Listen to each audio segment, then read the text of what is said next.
Num país cansado de promessas vazias, num tempo onde o povo já não acredita mais em palavras, um momento inesperado silenciou a multidão. Em plena praça pública, diante de milhares de pessoas e milhões assistindo ao vivo, Luiz Inácio Lula da Silva foi confrontado com gritos, dor e revolta. O que aconteceu depois, ninguém esperava. Não foi apenas um discurso, foi um espelho, foi um grito contido e uma resposta que tocou o coração até de quem o odiava. Neste vídeo, você vai reviver cada segundo desse momento histórico. O confronto, o silêncio, as lágrimas e a resposta que parou o Brasil. Prepare-se para sentir, porque essa não é uma história sobre política. É uma história sobre o que ainda pode nos unir.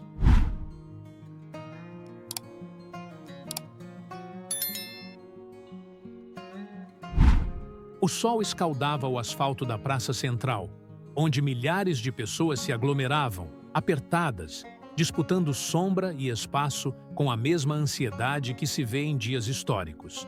O burburinho era constante, uma mistura de vozes e suposições. No alto de um palco decorado com bandeiras do Brasil e faixas com dizeres sobre justiça social, liberdade e reconstrução, o microfone descansava sobre o púlpito como se aguardasse um discurso que mudaria tudo. Era mais do que um evento público, era um termômetro da esperança e da desconfiança. Ali, no centro daquela tensão, estava ele, Luiz Inácio Lula da Silva, o homem que dividia opiniões como poucos. Para alguns, símbolo de luta e redenção. Para outros, a face de uma história que preferiam esquecer. Lula caminhava lentamente até o microfone, cercado por seguranças, assessores e fotógrafos. Mas o que realmente o rodeava era um mar de sentimentos contraditórios. O ambiente tinha cheiro de povo e suor, de empolgação e receio. Mães com filhos no colo, idosos com lágrimas nos olhos, jovens com celulares erguidos, todos esperando algo. Mas o ar também era cortado por olhares hostis, por placas erguidas em protesto, por rostos que não aplaudiam. O silêncio antes de sua fala não era respeito, era tensão comprimida. A multidão estava ali não apenas para ouvir, mas para julgar. Do alto do palanque, Lula olhava o horizonte humano à sua frente. Respirou fundo. Seus olhos, cansados e vividos, percorriam as expressões das pessoas. Ele conhecia aquele tipo de silêncio. Era o mesmo que sentira ao entrar na cadeia, anos antes. Não o silêncio da derrota, mas o silêncio de quem carrega nos ombros o peso de uma nação inteira esperando por respostas. Atrás dele, faixas tremulavam ao vento, uma delas com os dizeres: "O Brasil precisa de você". Outra, mais distante, dizia: "Mentiras não constroem futuro". A contradição estava estampada no cenário. E ele sabia que aquele dia não seria apenas mais um na agenda de compromissos oficiais. Seria um momento que entraria para a história. O apresentador o anunciou com entusiasmo, mas a recepção foi mista. Aplausos tímidos misturados a vaias soltas. Um grito veio da multidão: "Cadê o povo que você prometeu ajudar?" Outro, mais ríspido: "Você traiu a esperança do Brasil." Os seguranças se agitaram, olhares se cruzaram, mas Lula não se moveu. Apenas manteve os olhos fixos na direção da voz que o confrontava. Era esse o palco montado. Não havia cortinas nem efeitos especiais, apenas a crueza de um país dividido, onde cada palavra tinha o peso de um tijolo lançado ou de uma ponte construída. O momento era mais que político, era humano, emocional, e todos ali sabiam. Algo estava prestes a acontecer. O som do vento cortava o calor da tarde, mas não conseguia dissipar a tensão que pairava sobre a praça. O povo estava em silêncio, mas era um silêncio armado, como a respiração presa antes do grito. E o grito não demorou a surgir. Foi de uma mulher. Voz firme, rasgada pela dor e pela frustração. Ela se levantou sobre um caixote improvisado, próximo das grades de proteção, ergueu um cartaz amassado e gritou: "Senhor presidente, cadê minha casa? Cadê o emprego que prometeram?" O microfone ainda nem havia sido tocado, mas a praça já se incendiava em palavras. Não era um protesto organizado, era visceral. Cada grito parecia brotar do chão rachado, da dignidade esquecida. E como um rastilho de pólvora, outras vozes se somaram. Minha filha ficou sem remédio no posto de saúde. Meu filho foi morto pela polícia e o senhor falou em pacificação. Onde está a justiça para quem mora no sertão? Lula ainda não havia dito uma palavra. Suas mãos estavam sobre a bancada, os olhos fixos no povo, não como quem se assusta, mas como quem reconhece, um a um, os rostos de uma história mal resolvida. As vaias ganharam corpo, como uma orquestra desafinada de rancores antigos. Placas foram erguidas, algumas com acusações, outras com pedidos de socorro. Um senhor de cabelo branco, vestindo uma camisa do MST, tentou conter os ânimos. "Vamos ouvir, pelo amor de Deus, vamos ouvir o homem falar." Mas a multidão estava em ebulição. Um jovem, de boné virado para trás, gritou próximo à grade: "Esse palco aí não é palanque, é pedestal de hipocrisia." As câmeras das emissoras captavam tudo, ao vivo, em tempo real. Os repórteres cochichavam entre si: "Será que ele vai descer do palco?" Mas ninguém se atrevia a interromper. A segurança se mobilizou discretamente. Um dos seguranças tocou o ponto no ouvido, sinalizando que poderiam evacuar se necessário. Mas Lula fez um gesto mínimo com a mão. Não, ele ficaria. Nesse momento, uma mulher empurrou as grades e caiu de joelhos. Trazia consigo um retrato emoldurado. O filho, desaparecido há anos durante uma ação policial no complexo do Alemão. "Ah, seu Lula, olha para mim. Eu votei no senhor 2 vezes. E até hoje ninguém me diz onde enterraram meu menino." As lágrimas dela não eram apenas dela. Muitos ao redor começaram a chorar também. Não era mais um protesto, era um exorcismo coletivo. A multidão estava jogando à tona tudo o que fora sufocado por anos. Promessas quebradas, dores ignoradas, esperanças traídas. Mas havia algo diferente naquela revolta. Não era uma explosão de ódio puro. Era um pedido desesperado para que alguém escutasse. Mesmo nos gritos, havia fé. Fé de que, talvez, aquele homem ali em cima pudesse, de alguma forma, ouvir e responder. Em meio ao caos, uma criança rompeu as linhas de segurança e correu até o palco. Os guardas se apressaram, mas Lula fez um gesto e os conteve. A criança estendeu um papel dobrado. Era um desenho, uma casa, uma família de mãos dadas e um sol sorridente. "Se é pro senhor", disse o menino, antes de voltar correndo. Lula pegou o papel. Ficou olhando para ele por longos segundos. A multidão, aos poucos, foi se acalmando. Os gritos cessaram, como se todos quisessem entender o que viria agora. O presidente abriu o microfone. Um estalo seco ecoou. A praça estava em silêncio novamente. Mas não era mais o mesmo silêncio. Agora era o silêncio da escuta. A revolta havia sido dita. As dores foram lançadas ao palco. E agora, o Brasil inteiro esperava o que Lula diria diante daquele tribunal popular improvisado. O microfone chiou levemente quando Lula o tocou. Mas ele não falou. Ainda não. Apenas ajustou a altura, passou os olhos pela multidão e segurou o papel que a criança havia lhe entregue. O sol começava a baixar no horizonte, tingindo a praça com um dourado melancólico. E naquele instante, o Brasil parecia suspenso entre o antes e o depois. Por longos segundos, não houve som. Nenhum. Nem dos manifestantes, nem das câmeras, nem dos passarinhos que às vezes cruzavam os céus. Era como se a própria realidade estivesse em compasso de espera. Um silêncio absoluto, denso, pesado, quase sagrado. Lula abaixou os olhos para o papel novamente. O desenho era simples, feito com lápis de cor. Uma casinha com fumaça saindo da chaminé, um cachorro no quintal e uma família com sorrisos largos, de mãos dadas. A simplicidade daquele gesto tinha mais força do que qualquer discurso lido. Era um pedido mudo e era também um espelho. E então ele levantou a cabeça.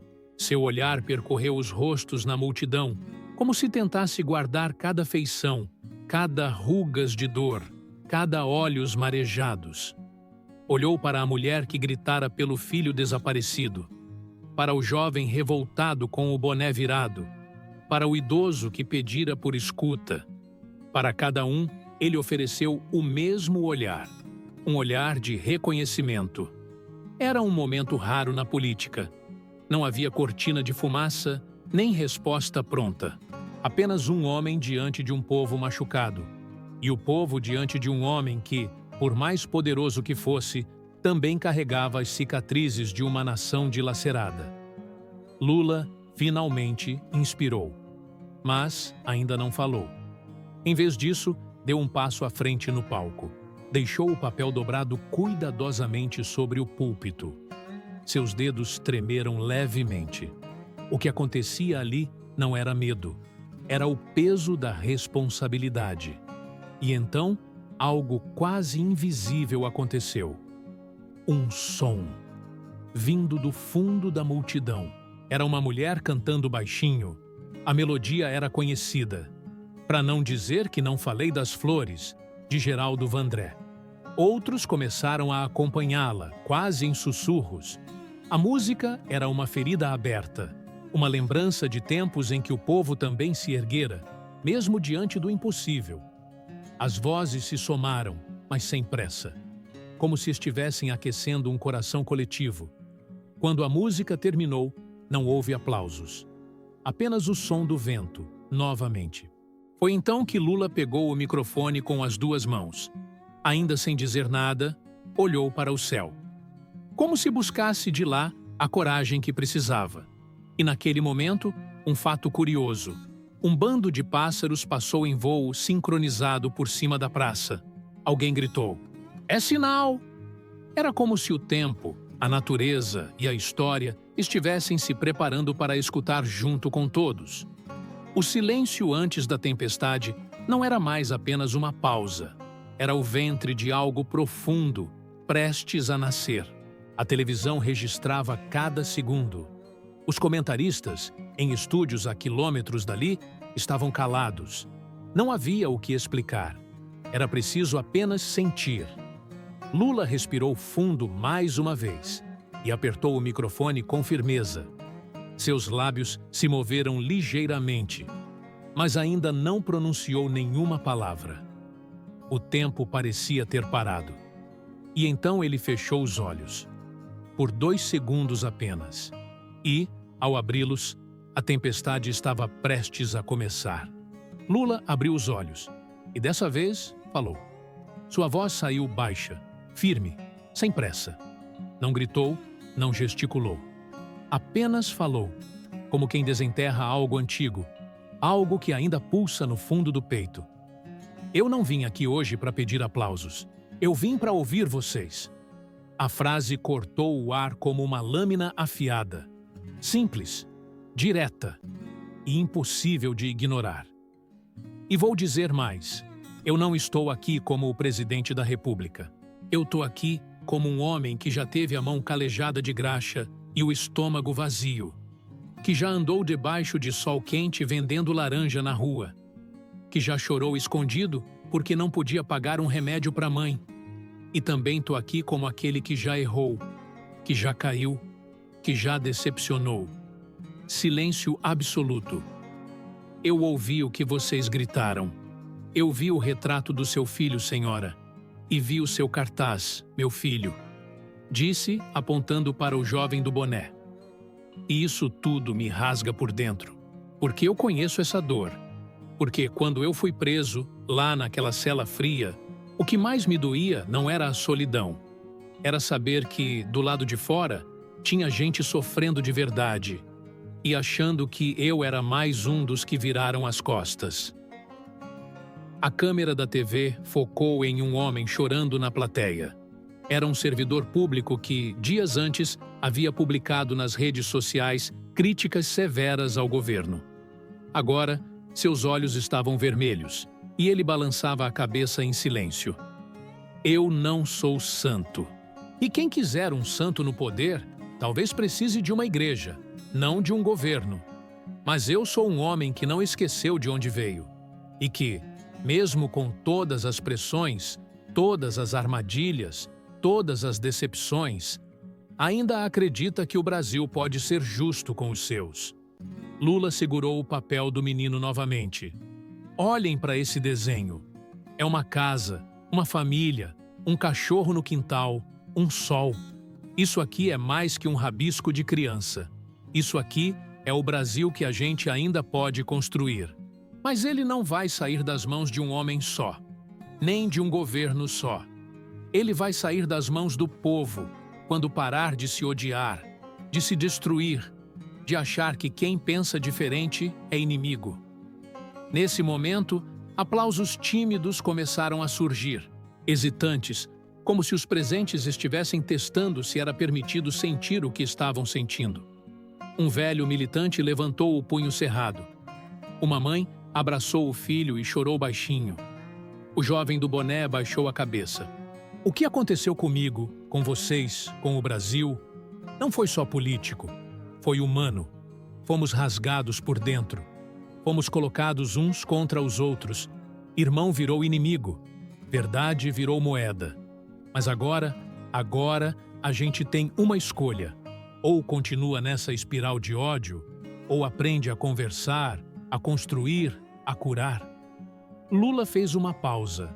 A praça estava em transe. Vocês não precisam me aplaudir, nem me perdoar, mas eu estou aqui, de corpo e alma, para dizer: enquanto eu respirar, eu vou lutar para que esse país trate melhor seu povo. E se um dia eu tiver que sair daqui de novo, que seja com a cabeça erguida e a consciência de que tentei. Tentei de verdade. O som que veio depois não foi imediato. Foi um sopro.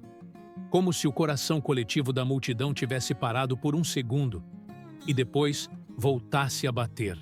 Então, alguém bateu palmas. Depois, outra pessoa. E, de repente, uma onda de aplausos tomou a praça. Não era o aplauso cego de um fã. Era o aplauso suado, chorado, de quem reconhece a dor e o esforço em alguém, mesmo que ainda haja mágoas, mesmo que ainda haja desconfiança. O grito da mulher, que antes exigia respostas, agora era outro. Obrigada por ouvir, presidente. Obrigada por não fugir. Lá no fundo, o menino do desenho sorria, sem entender exatamente o que estava acontecendo. Mas ele sabia que algo bom estava acontecendo. E naquele instante, milhares de brasileiros assistindo em casa, de norte a sul, de esquerda a direita, pararam por um momento. Porque, acima de tudo, estavam vendo alguém que não fugiu da dor do povo, que olhou nos olhos e respondeu com verdade. O eco dos aplausos ainda reverberava pela praça quando as lágrimas começaram a cair. Não eram lágrimas isoladas, tímidas, escondidas por trás de óculos escuros. Eram lágrimas abertas, assumidas, lavadas à luz do pôr do sol que agora tingia o céu de laranja e vermelho, como se o próprio céu, testemunha silenciosa de tantas injustiças, também estivesse emocionado. Uma senhora de cabelos grisalhos, sentada numa cadeira de rodas próxima à grade, chorava com o rosto entre as mãos. Ao lado dela, uma adolescente a abraçava forte, dizendo baixinho: "Ele escutou a gente, vó. Ele escutou." Aquela mulher era professora aposentada. Trabalhara por 32 anos numa escola pública do interior do Piauí. Lutara, ensinara e assistira de camarote ao desmonte de tudo que um dia acreditou. Hoje, ela chorava porque, pela primeira vez em muito tempo, sentiu que sua voz, e a de tantos como ela, havia atravessado o escudo do poder. Mais adiante, o jovem do boné, que antes havia gritado com fúria, Agora estava ajoelhado no chão, com a cabeça abaixada. Ele não sabia explicar o que estava sentindo. Talvez fosse raiva dissolvida. Talvez fosse vergonha. Ou talvez fosse apenas o peso de uma emoção que ele não estava acostumado a sentir num espaço público. Empatia. Eu só queria que alguém nos visse. Ele murmurou, quase sem voz. E foi exatamente isso que havia acontecido. Por mais paradoxal que parecesse, naquele palanque onde um homem de terno falava, o que realmente se destacava era a humanidade crua que havia invadido o espaço político. Não havia slogans, nem frases de efeito. Havia histórias, dor e agora reconciliação. Um padre que estava na beira da multidão tirou discretamente o terço do bolso e começou a rezar em silêncio. Próximo a ele, um jovem evangélico com camiseta da Igreja Batista apenas olhava para o céu, enxugando os olhos.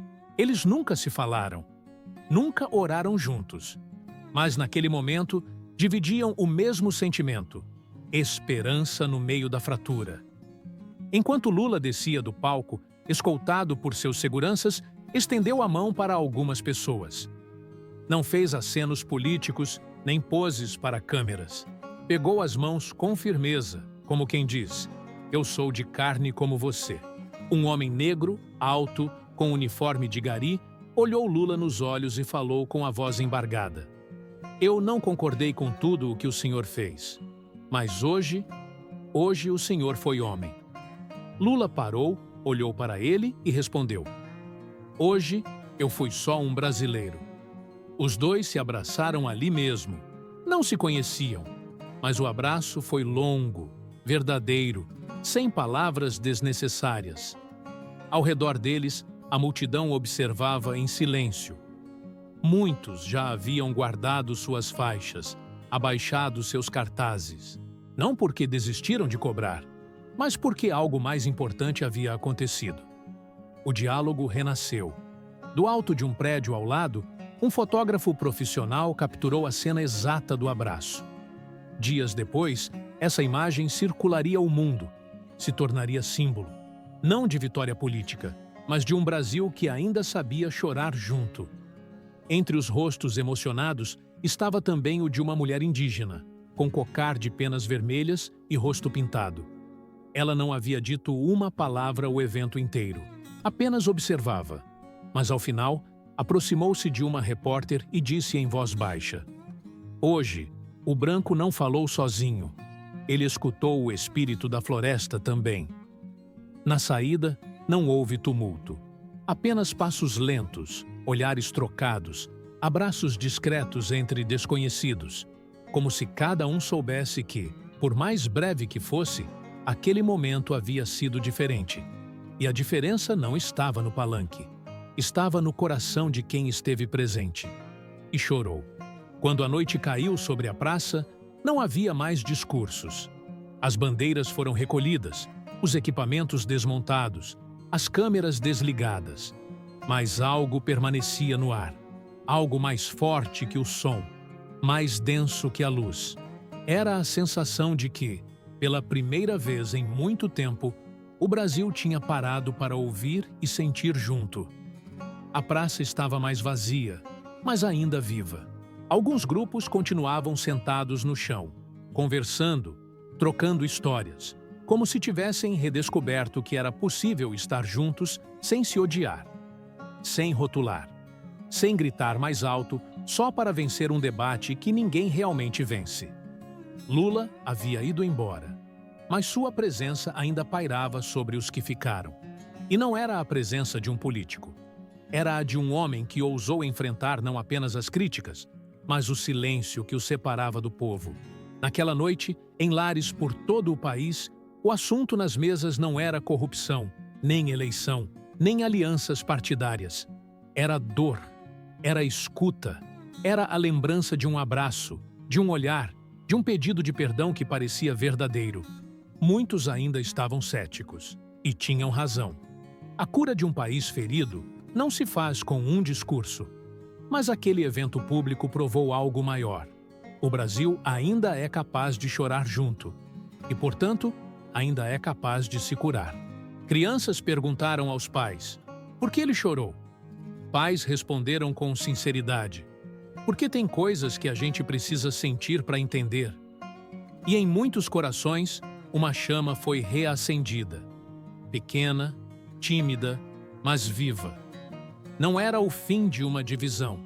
Era o começo de uma possível reconciliação.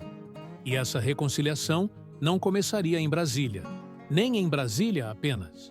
Começaria nas praças, nas igrejas, nas salas de aula, nos pontos de ônibus, nos grupos de família, em qualquer lugar onde alguém ousasse parar para ouvir o outro. Naquele dia, o Brasil não resolveu seus problemas, mas lembrou que ainda sabe chorar, ainda sabe escutar, ainda sabe, apesar de tudo, esperar pela cura. E isso, às vezes, já é o primeiro passo para tudo mudar.